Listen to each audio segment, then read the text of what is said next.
नमस्कार शेतकरी मित्रांनो, महाराष्ट्र राज्य सरकारने शेतकऱ्यांना मोठा दिलासा देण्याचा निर्णय घेतला आहे. महात्मा ज्योतिराव फुले शेतकरी कर्जमुक्ती योजनेअंतर्गत शेतकऱ्यांचं कर्ज माफ केलं जाणार आहे.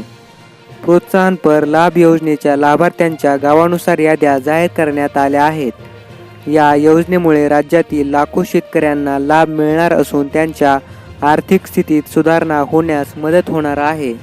शेतकरी मित्रांनो, या योजनेअंतर्गत ज्या शेतकऱ्यांनी पीक कर्ज घेऊन नियमितपणे त्याची परतफेड केली आहे, अशा शेतकऱ्यांना सरकारकडून 2 लाख रुपयांपर्यंतचे अनुदान दिले जाणार आहे. हे अनुदान शेतकऱ्यांच्या बँक खात्यात थेट जमा केले जाईल. राष्ट्रीयकृत बँका, व्यापारी बँका, जिल्हा मध्यवर्ती सहकारी बँका तसेच विविध कार्यकारी सहकारी संस्थांकडून घेतलेल्या पीक कर्जाची वेळेवर परतफेड करणाऱ्या शेतकऱ्यांना या योजनेचा लाभ मिळणार आहे. सरकारने प्रत्येक गावातील पात्र शेतकऱ्यांच्या याद्या प्रसिद्ध केल्या आहेत. या पद्धतीमुळे प्रत्येक शेतकऱ्याला सहज आणि जलद माहिती मिळू शकेल. शेतकरी आपल्या गावाची यादी तपासून स्वतःचे नाव शोधू शकतात. यामुळे योजनेची अंमलबजावणी पारदर्शक होण्यास मदत होईल आणि गैरव्यवहाराला आळा बसेल.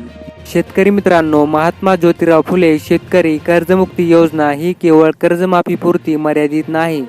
या योजनेचा मुख्य उद्देश शेतकऱ्यांमध्ये आर्थिक शिस्त निर्माण करणे हा आहे. नियमित कर्जफेड करणाऱ्या शेतकऱ्यांना प्रोत्साहन देऊन त्यांच्यात बँकिंग व्यवहाराबद्दल जागरूकता वाढवणे हा देखील या योजनेचा हेतू आहे. यामुळे दीर्घकालीन शेतकऱ्यांच्या आर्थिक स्थितीत सुधारणा होईल आणि कृषी क्षेत्राचा विकास होण्यास मदत होईल.